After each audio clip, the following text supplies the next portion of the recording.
utaweza.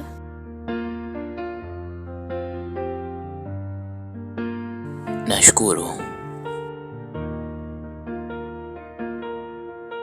Kaka, samahani kama utanielewa vibaya. Nilikuwa naomba nifunge kamba za viatu vyako.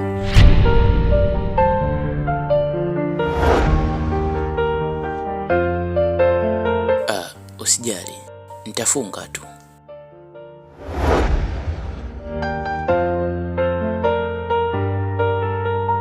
Hapana, ngoja nikusaidie.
Hata gizani nikipita, moyo haujachoka kabisa.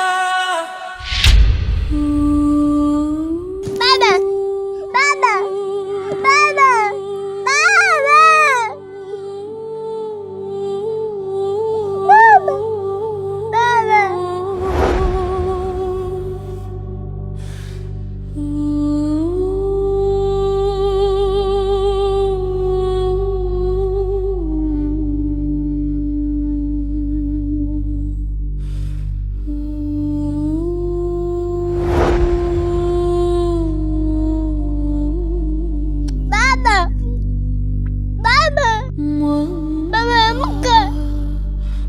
Amka basi.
Unajua baba, haya tunataka wewe mwenyewe kumruhusu mama aleke na mume zake hapa nyumbani, na ipo siku utakuja kabisa upotezaji maisha.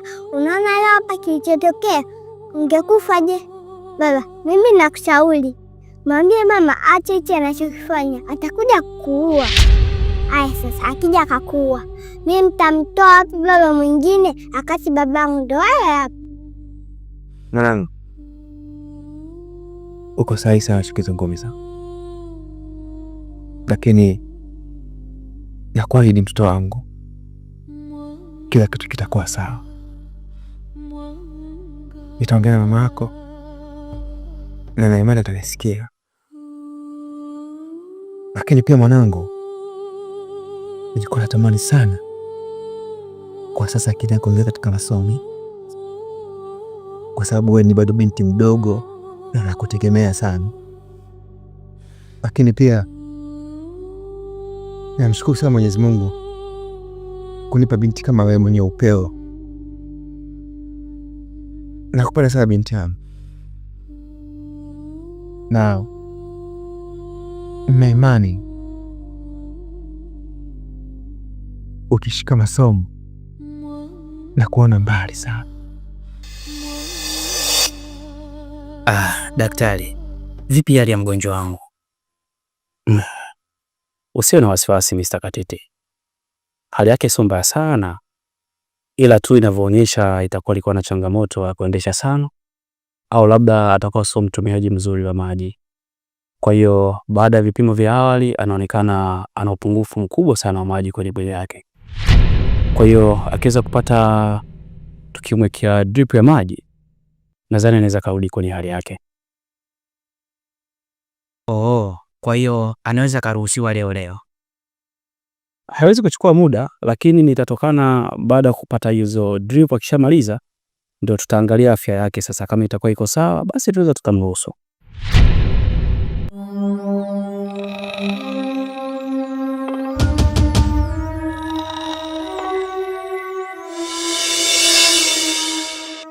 Ndo nini hichi sasa? Ilipaswa kuja na umbo hili na si umbo lile liloniona nalo mwanzo. Kwa umbo lile dogo la mwanzo naweza nikampata kweli, lakini hamna shida, ni lazima nilifanikishe hili. Sijawahi kushindwa.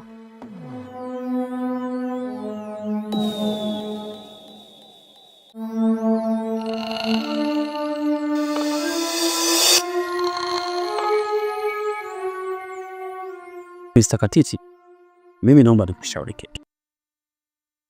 Maji katika mwili wa binadamu ni kitu muhimu sana.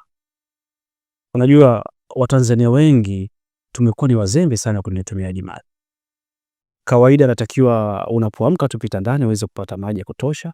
Mchana pia, kwa sababu tunatembea kwenye jua, ukiangalia na hali yetu hapa Dar es Salaam kuna joto kali, unapokula hakikisha unapata maji ya kutosha. Lakini hivyo hivyo muda wa kulala, kabla kwenda kulala, tunashauriwa pia kuweza kutumia maji ya kutosha. Ukiwa unaishi katika mfumo huu, huwezi kuwa mtu ambaye unaumwa mara kwa mara. Nashukuru sana Dr. Twiz kwa ushauri ulionipatia. Nafikiri nitazingatia yote ulioniambia. Basi mimi niko nje hapo namsubiri mgonjwa wangu.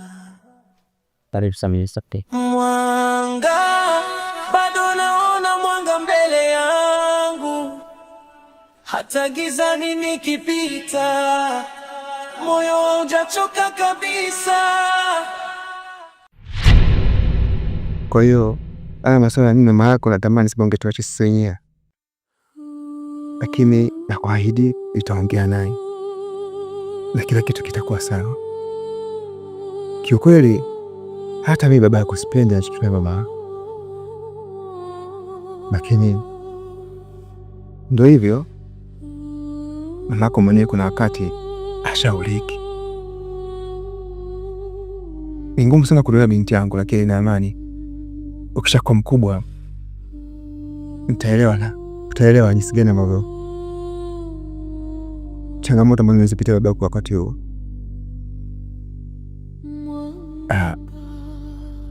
Itaisha, takuwa itaisha. Sawa, itaongea na mama yako, atanielewa na tutaanza maisha mapya. Sawa binti yangu? Mbona siku naenda utamwambia. Bwana huko.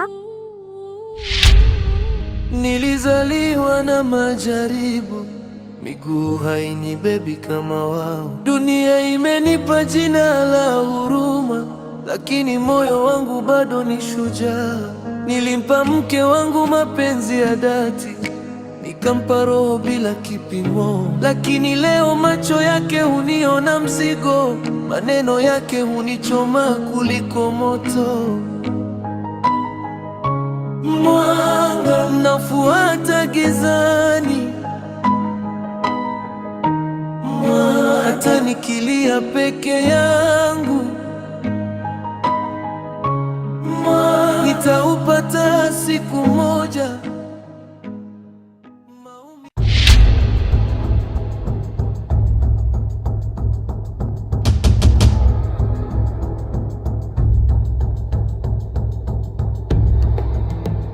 Habari yako? Salama. Naona tuna ugeni. Ni kweli mke wangu, huyu binti unayemwona mbele yako hapa ni binti ambaye nilikutana naye leo barabarani. Kiukweli nilikutana naye alikuwa katika mazingira sio mazuri, teza nikasema alikuwa ni kama mgonjwa hivi. Basi kwa hali ya kibinadamu tu nikabidi nimchukue nimpeleke moja kwa moja mpaka hospitali.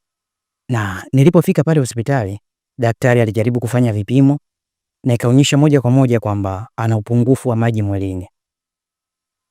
Kwa hiyo haikuchukua muda sana tukaruhusiwa. Lakini baada ya hayo yote kutokea, alijaribu kunigusia kidogo kuhusiana na historia yake ya maisha.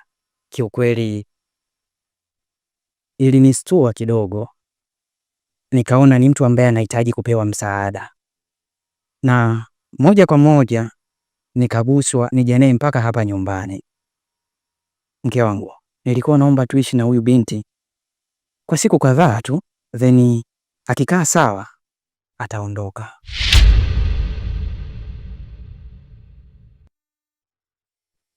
Mkama, siku zote wengi wanasema lisemalo lipo,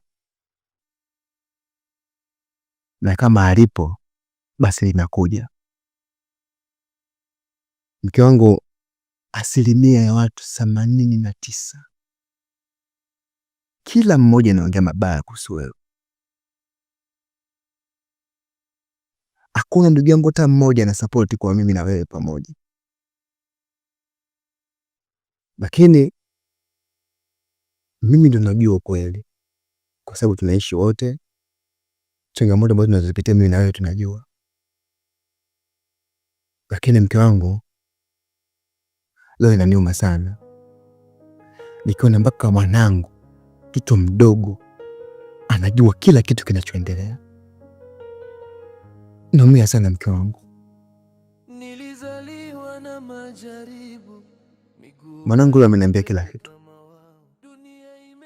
Amesema aridhishwe na tabia zako. Basi mke wangu, sawa, tunatafuta riziki ili tuweze kulipa kodi na kula. Nilikuwa naomba mke wangu, itaidi basi ufanye kwa siri,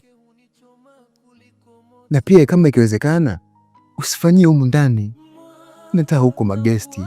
Sawa, fanya mambo yako, kuja hapa hakuna mtu atajua. Kiukweli napata aibu sana. Natamani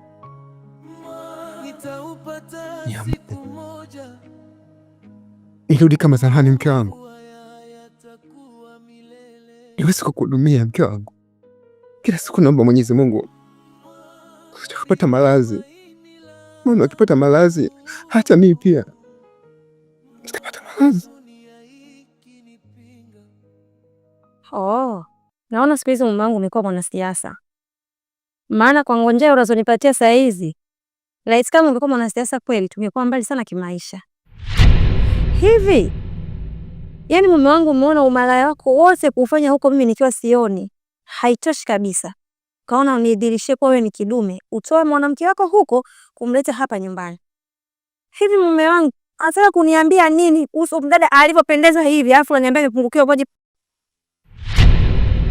Mke wangu, sidhani kama huu ni muda sahihi wa mimi na wewe kuanza kugombana.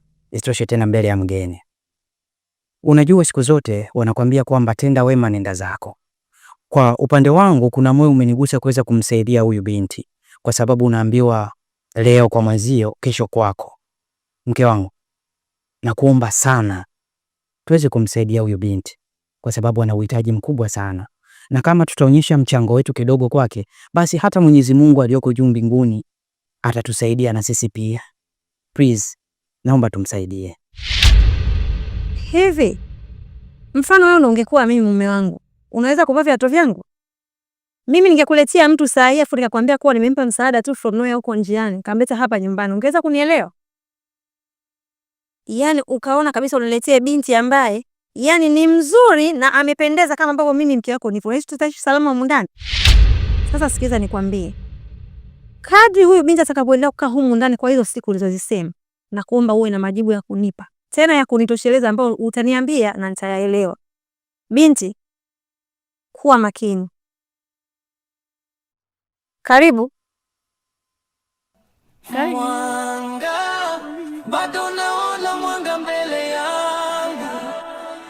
Hata nikikataliwa bado thamani ipo ndani yangu. Siwezi kukuzuia usifanye kwa sababu naelewa nachoendelea. Niko naomba mke wangu, niko chini ya miguu yako. Fanyia huko. Fanyia mbali mke wangu. Utasikuone huko. Sasa mwanangu Kipasu anaumia sana. Leo ameongea maneno mengi sana. Na yote ana pointi. Naomba mke wangu.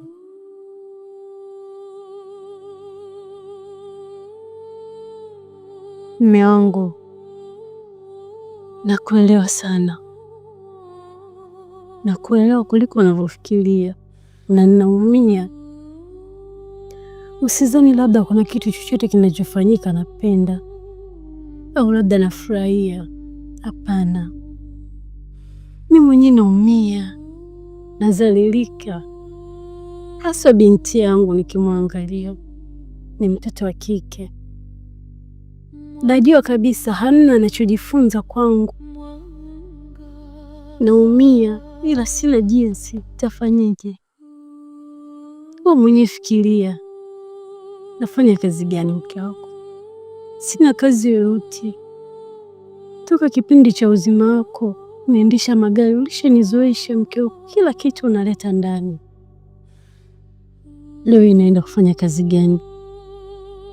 Sina kazi yoyote. Siwezi kuajilia kokote, hata elimu yangu yenyewe haitoshi. Wewe mwenyewe ndo kama hivyo umekaa chini hapo. Bila mimi kutoka. Tutaishije mimi na wewe na mtoto wetu? Mimi mwenyewe nahangaika, sio kwamba siumii, naumia. Ila nafanya hivi ni mradi tu tusogeze siku, pate kulipa kodi na iwe la kula. Mpaka siku Mungu atakapokujalia nao utakapokaa sawa. Mungu nakupenda sana kuliko hata unavyofikiria. Kusini ninapofanya hivi labda napenda. Bada. Ninapokuwa nalia, mimi mwenyewe unaniuliza. Sababu wenye napitia mazingira magumu hata kwa wateja. Hata utafutaji wangu una shida mume wangu. Kila siku nakuombea Mungu akujalia urudi katika hali yako. Na mimi ni mpakwa mtu katika nirudi katika heshima yangu kama mke. Ninaumia. Kama rahisi naenda tofauti mwangu na ninayofanya. Unisamehe. Unisamehe sana na kupenda mume wangu. Kako. Nakuelewa sana. Nikusamehe.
Kaka.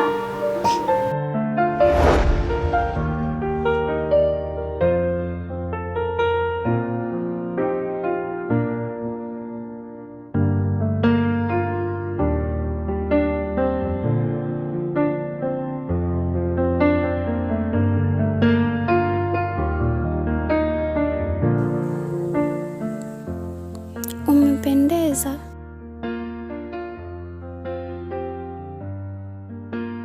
Nashukuru. Kaka, samahani kama utanielewa vibaya. Nilikuwa naomba nifunge kamba za viatu vyako.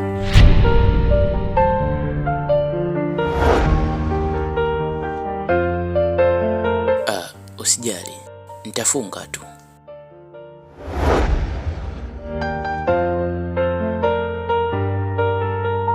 Hapana, ngoja nikusaidie.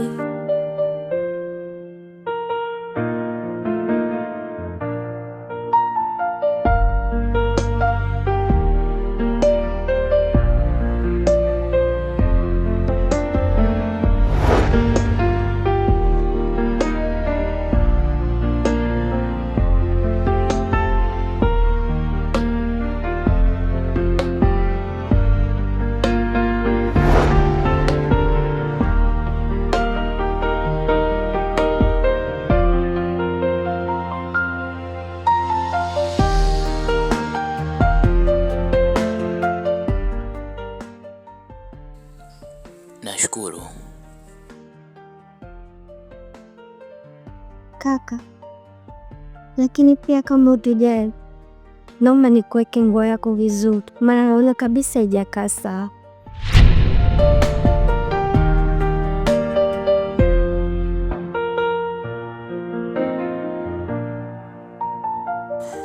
Hamna shida.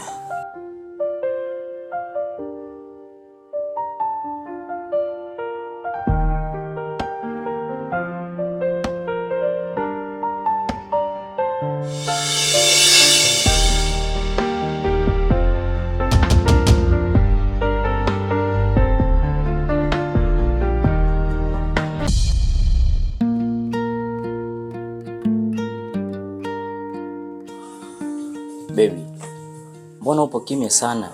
Mpaka naogopa. Surprise gani hiyo? Uletaka nikupende ni wewe, ulichotaka nikupende mwenyewe, ulichopanda haya ndo mavuno yenyewe. Surprise. Naomba nivalishe.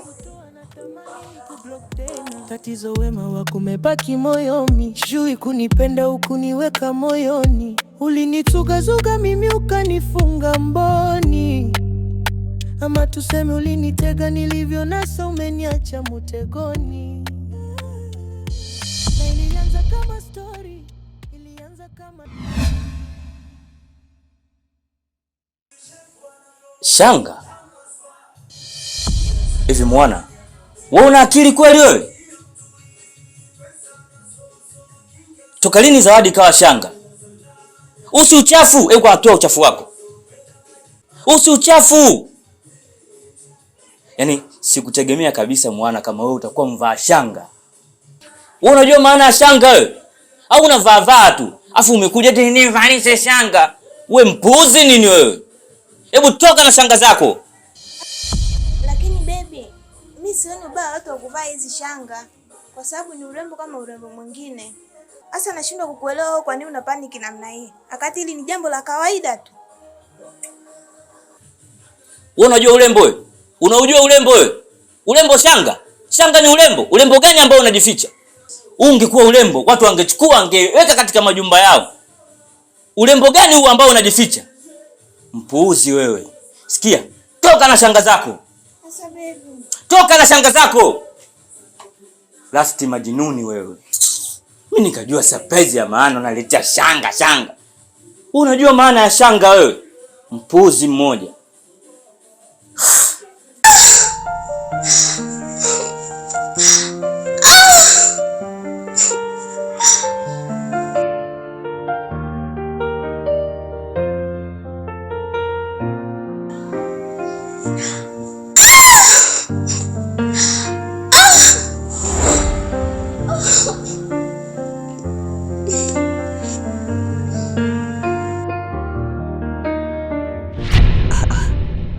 Vipi, una tatizo gani? Kaka, nimeanguka, nimeumia mguu. Umeanguka?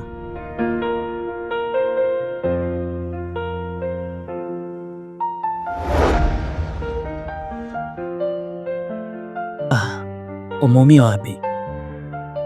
Hapa. Wapi? Hapa.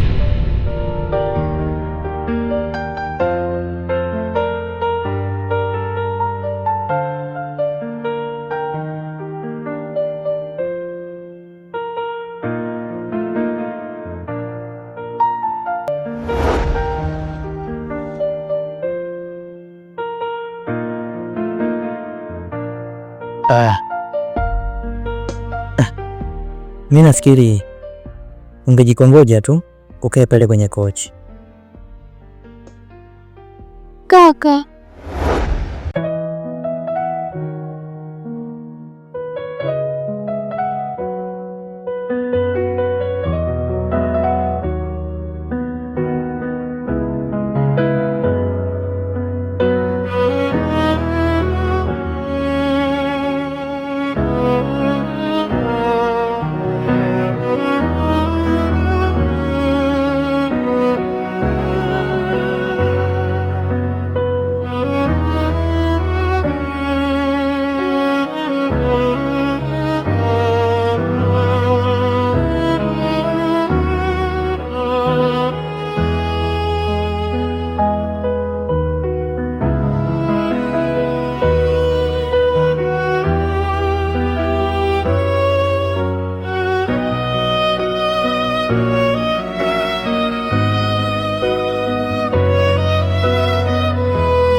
hata gizani, hata nikilia peke yangu, nitaupata siku moja. Maumivu haya yatakuwa milele. Mwanga ndio tumaini langu, hata dunia ikinipinga.